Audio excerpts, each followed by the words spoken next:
It's a special Wrestling with Sales. Today, we are joined by the NWA Junior World Heavyweight Champion, Colby Corino, as he gets ready to defend that title on October 28th in Cleveland at SAMHAIN. He's going to face Joe Alonzo. It could be the most violent pay-per-view in NWA history, coming up October 28th in Cleveland. You can get more information about it. Go to www.nwatix to get your tickets, and you can watch it on FITE TV. The NWA presents SAMHAIN, October 28th in Cleveland, Ohio. Colby Corino defending that NWA Junior Heavyweight Championship against Joe Alonzo, and we're going to find out a lot more about it and get into the title coming up now on Wrestling with Sales. I'm Gerald Bentley. This is Wrestling with Sales, and we are on the Fired Up Network, coast to coast in the U.S. and Canada. We are joined by world champion, your NWA Junior Heavyweight Champion of the world, Colby Corino. And I believe you call yourself one of the last true professional wrestlers. Oh, yeah, the last bastion of professional wrestling. One of the last pillars sustaining the old style of wrestling that a lot of people think is going away nowadays. But and you're a second-generation wrestler. I know your dad, former ECW champion, former NWA heavyweight champion, Steve Corino.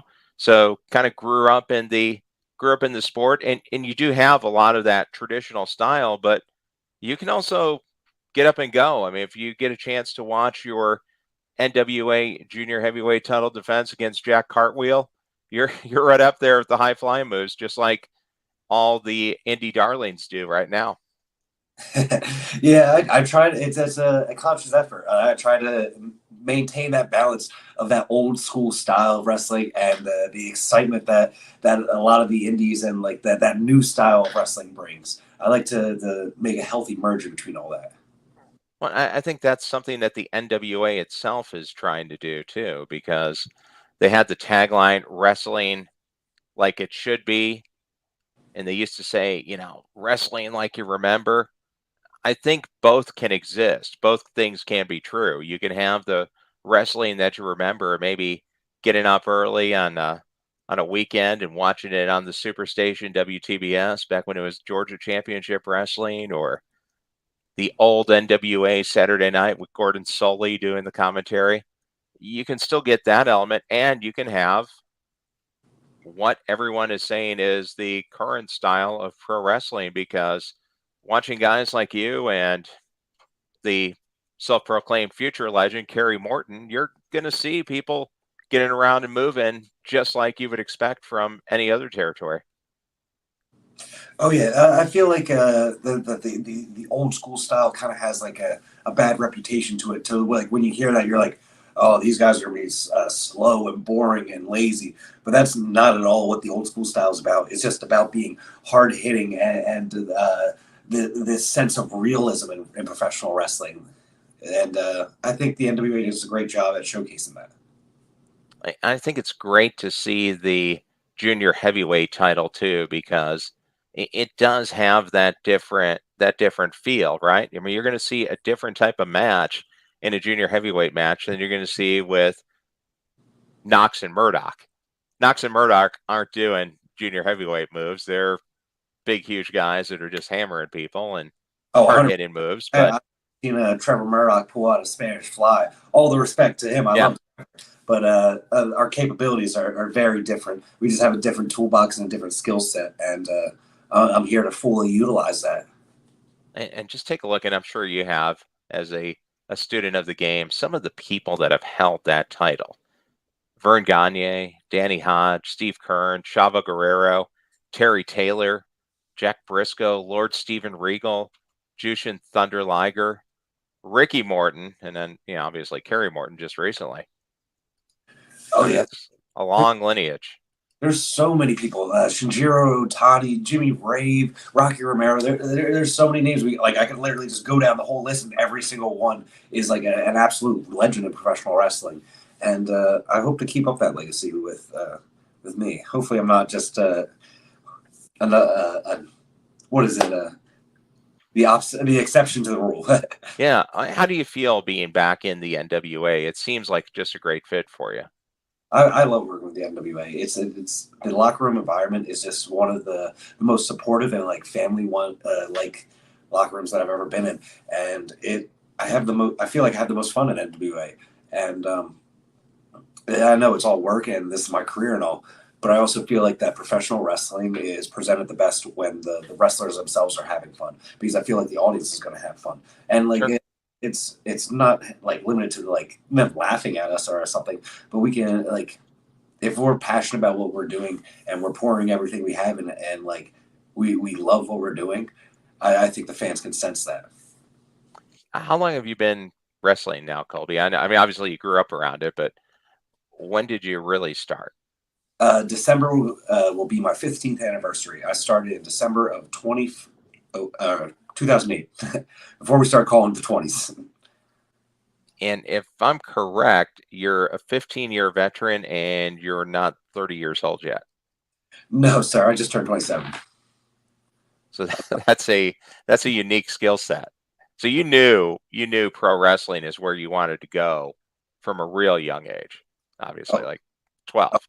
100%. Like it's been the only thing that in my whole life that like I've really been like it's my calling. I know this is what I have to do, and it's the thing I'm the best at. And I just I can't picture myself like just being having like a normal job. Like even when I tried to step away from wrestling, like it's just not something that sticks. I had this desire to be in the ring and to perform for people, and I don't being it's perfect for me. It's got to be, yeah, it would have to be hard to go from being in a wrestling ring, being there, the center of the show, and stepping back and I mean, heck, doing a job like I do as a day job, being a sales manager at a car dealership. I mean, it's a night and day difference. Nobody's, well, I guess some people maybe for sales training, but nobody's going home and watching videos of car sales. But they'll go home and the top rated programs on TV, on cable TV every week are pro wrestling. Yeah, you're right, but like I also feel like it's not exactly like I don't feel a need to be the center of attention. I feel like I'm just contributing to I'm being able to contribute to a greater form of art, and like I Okay. just be able to showcase like the creativeness that I have, and this is the perfect form of medium to do that. No, it's great. As a dealer, you spend a lot of time buying cars at auction. If you're using Edge Pipeline to manage your purchases, then this is big news. Montway Auto Transport has partnered with Auction Edge to add a transportation option onto Edge Pipeline. Now dealers can manage their auction buys and book transportation with just one click right in the Edge Pipeline platform. As a nationwide leader in auto transport, Montway understands a dealer's need for speed and efficiency and can arrange single or multi-vehicle moves from auction to any lot in the country. With Montway's technology, dealers can gain full transit visibility and tracking after an order has been booked, making it much easier to manage inventory. Buy, ship, and track all in Edge Pipeline. Go to www.montway.com/WS to learn more. But yeah, Joe Alonzo, managed by Jamie Stanley, my former manager and personal trainer. Um, Joe Alonso's got a big mouth. Did you see the promos he was putting out for Homicide leading up to NWA 75? I saw those, and I saw the one where he was in a neck brace in an ambulance because he broke his back carrying the NWA. Yeah, this kid's got a mouth on him. So I'm kind of just sitting back and waiting for something to happen right now. But Like, I feel like he's gonna drop some sort of bombshell on me, because he's been very quiet about this match so far. But I'm not. besides the talk, can he go in the ring? Well, he wouldn't be in the NWA if he couldn't. Um, I did, man. Homicide totally beat him up at NWA 75, but at the end of the day, he still won. He beat the former junior heavyweight champion Homicide, Mm-hmm. and that is not something to just look over. He's Yeah. a he definitely can back it up in the ring with his talk. I think all the talk is just to get in people's heads. No, that's true. I mean, that's definitely a defense, isn't it? It's a weapon. If you can get somebody thinking about what you said as opposed to what you're doing, that's a huge advantage. I mean, I guess he got me thinking about what he's even going to say. So he hasn't even Yeah. said, yeah, he's already got me going. But I think I think everything will be all right. I've been working out very hard. I've already got about 4 defenses under my belt. Yeah, you're taking it and you're going on the road and defending it in different territories, aren't you? 100%. I've been traveling the country, and every weekend since I've won it, I've defended that belt. And it's something that, like, I haven't been able to find exactly the record of title defenses for a reign, but at the end at the end of my reign, I want to be able to surpass it. Whatever that number is, I'm going to do the research, or maybe someone on Twitter is going to post it after they see this interview. But I'm going to beat that record. I'm guessing just doing the little bit of research I did, it may be Danny Hodge because he had a extremely long run with the title. But I mean, you're going back years, you're going back into the 50s. But Well, it's I an got my amazing legacy to carry because the title goes back to 1943. Oh yeah, they didn't have CageMatch.com back then, so No. Now, the NWA just came off of NWA 75 in St. Louis. That was the last major event, the 2-day event. Now it's a new era in the NWA, new look for power. What's different about the NWA? What is the new era bringing?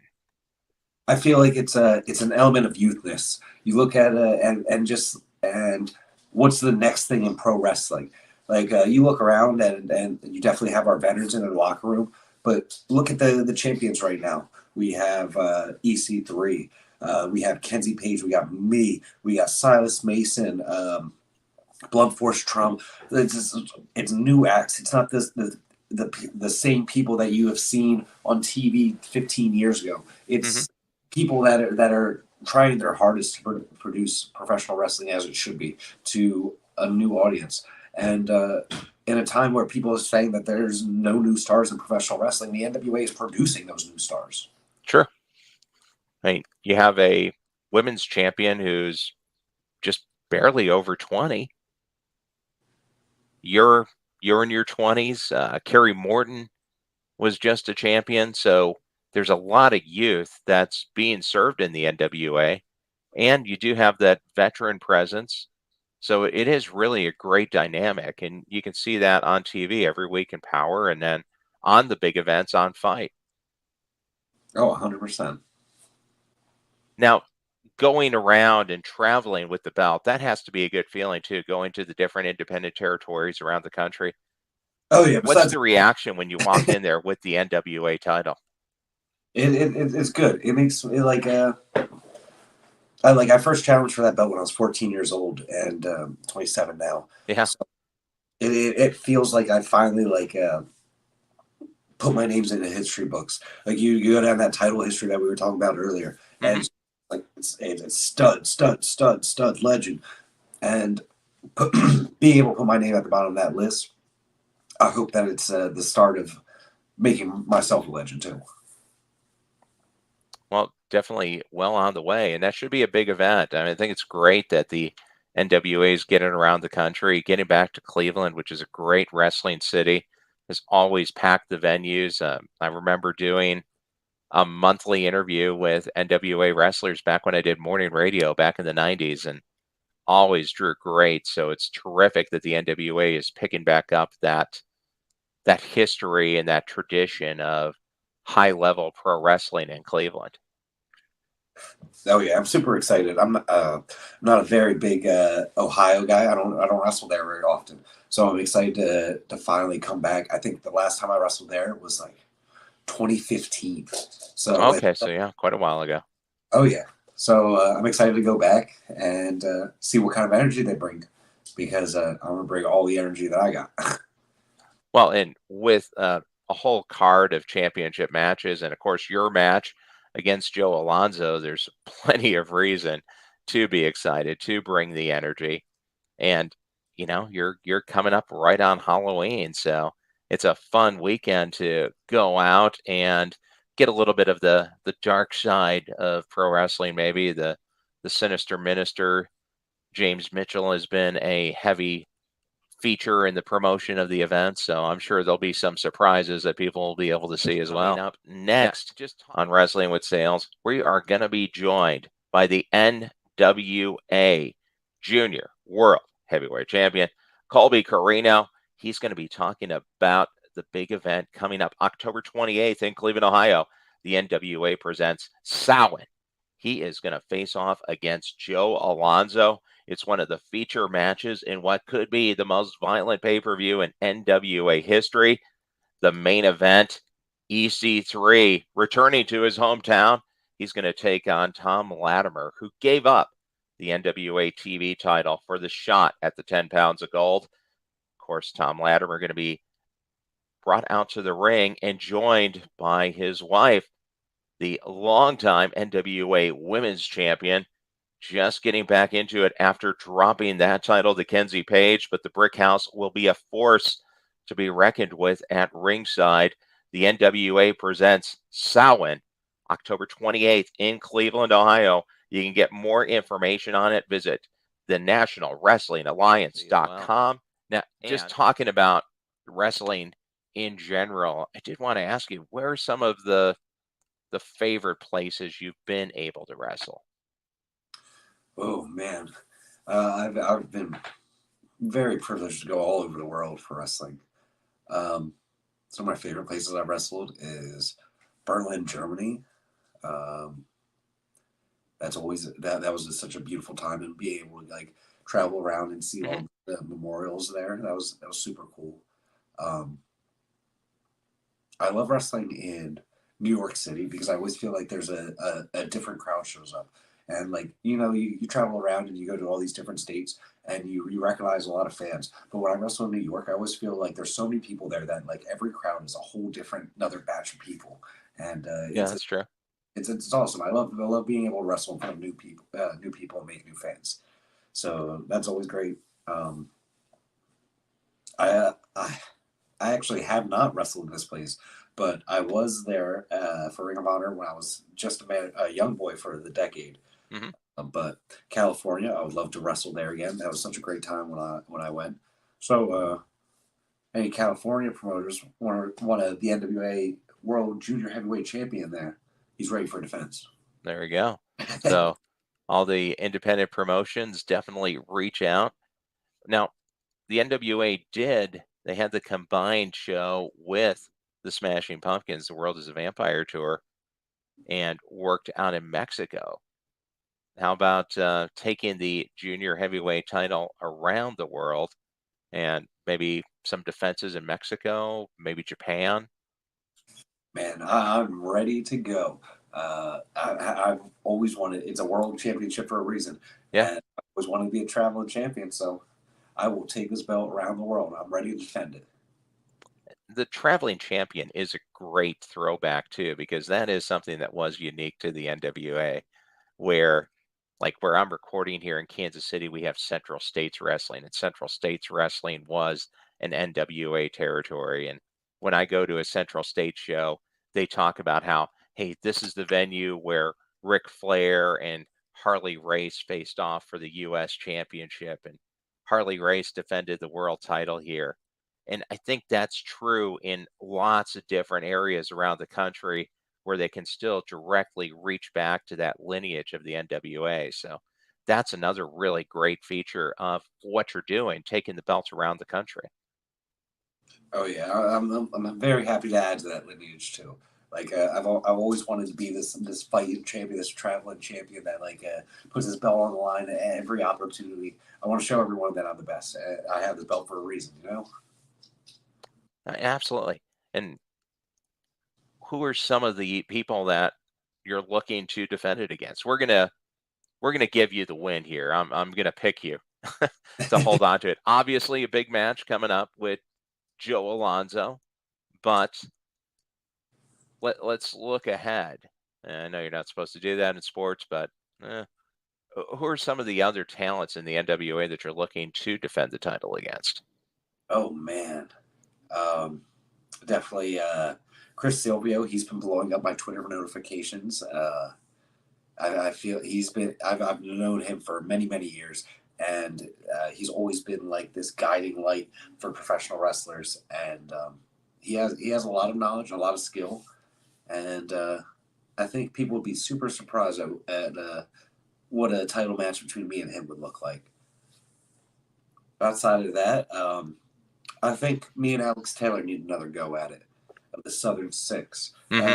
A match right before I won the title, but he's getting better every time, and he's showing me a little something. So I feel like I want to give him a little title shot too.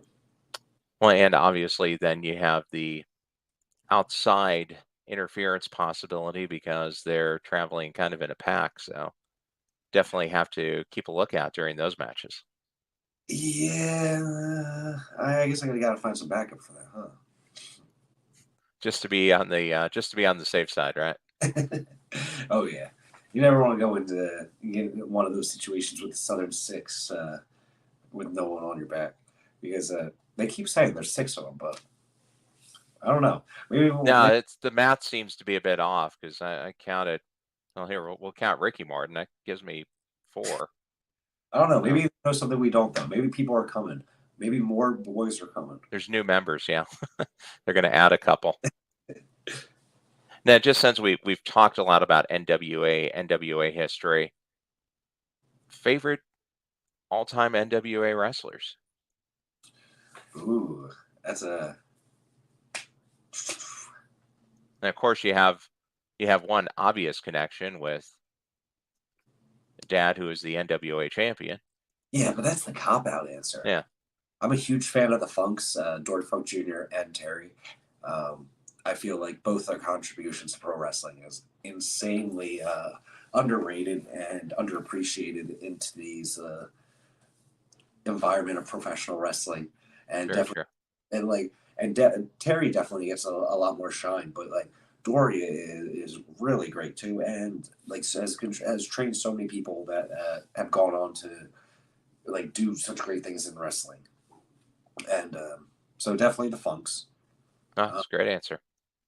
Dusty Rhodes, of course, he's the everyman, and I feel like that's also a little something that a lot of pro wrestling lacks Hmm. is like personal connection to people, because everyone wants to be this muscled up person, but like also like not everyone's all muscled up. Sometimes we need a Dusty Rhodes. Sure. Or yourself. I mean, it's going to be, people can relate to you, and then they see some of the moves you're doing. They see the technician that you are in the ring, and I think it's a captivating draw because some people are just so amazing of an athlete. It's hard to see yourself in them. It's easier to relate to somebody that people can say, "Oh yeah, hey, I could do that," and then they see you in there doing it, and they realize, "Oh, okay, no, I can't." So that's really impressive. Oh yeah, I'm always surprised at how many people have like come up to me and like and open up to me and told me that I'm an inspiration for them because I just feel like a regular person and Yeah, that just goes on and does his job and comes home and does normal people things. But to all these other people, I'm an inspiration to them. So maybe I got a little bit of that Dusty Rhodes in me too. hmm I mean, who oh, knows? That's which not is for a me. terrific quality because if people can see some of themselves in you while you're in the ring, that's great. I mean, that's that connection, and I think that is what made a big part of what made Dusty Rhodes the American dream because he was just so relatable. People could relate to him. And then on the flip side, you had Ric Flair, who people love to hate, and he carried himself above everyone. So it was a great connection. And yeah, you definitely have that personal connectivity. I think when you step into the ring, it's a great skill. Thank you, thank you. Sure. And just as we're winding it down here, kind of go to the final few questions, get into the championship round. We got our gotta buckle in. championship belt here, our dealership rescue championship belt from our Oh sponsors. man, I grabbed mine from the man. Yeah, well, you get to be the dealership rescue champion for the day. Just a few quick questions as we're winding it down. How about your favorite opponent to date? My favorite opponent to date. Ooh, I'm not good with favorites. Can I do a top three? Sure. Speedball Mike Bailey, Jonathan Gresham, and Cole Radrick. Good list. Good list. Mike Bailey against you. That would be definitely a fast-paced banger of a match, because Speedball's definitely made the waves throughout the wrestling community in the last few years. Oh, 100%. I've wrestled him at Deadlock Pro Wrestling in North Carolina last year. And man, that dude is the hardest kicker in professional wrestling, bar none. I thought that I've been kicked hard before, but his kicks feel like getting hit with a baseball bat. And despite that, I'm willing to go round 2 with him. That's how good that's how, yeah, he's good. That's what I'm no, that's terrific. Great answer. What about the person that you most want to wrestle, or it can be a couple that you haven't had a chance to yet? Okay, I actually got a single answer for this one. Okay. Roderick Strong. He's been one of my favorite wrestlers and inspirations, and someone that that I watch and study all the time, just for to try to get better. And I see now that he's in AEW, as doing indies. It's possible now. I know it's possible. It's within reach. Absolutely. And just finally, where do you see the NWA at in a year? Now that the momentum's building, the new era is gone, what does the future hold for the NWA? I see a lot more shows in the NWA future. For a while, it seemed like we were only doing TV tapings every 6 to 8 weeks, and we would tape for 2 months, and then that would be the only time that you could see NWA live. But now it seems like every couple weeks that NWA is sending me out for a show here or a show there. I like the schedule pickup. I like working a lot, and I like having more NWA shows all over the country. It seems like we're going back to Cleveland, and we haven't. I've never been to Cleveland with the NWA, so I'm glad to be going to new territories and expanding our reach, and I think it's a good sign for the future. Absolutely, and there's so many great NWA territories from the old NWA that can be new again. I mean, like I said, Kansas City. Oh yeah, terrific NWA territory, and you're already in St. Louis, so it's just down the street. So that would be great to see, and I'm excited. Having grown up watching the NWA, it's great to see the NWA strong, moving forward, and with champions like Colby Corino carrying that NWA Junior Heavyweight Championship into Cleveland on October 28th.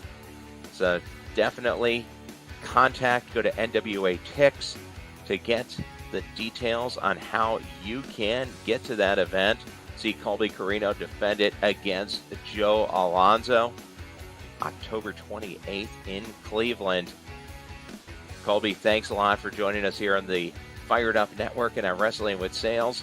Best of luck to you in the match. We'll definitely pull for you, and hopefully you get the dealership rescue belt. Hopefully this goes along with that NWA Junior World Championship belt, and we'll look forward to talking to you down the road after a successful defense.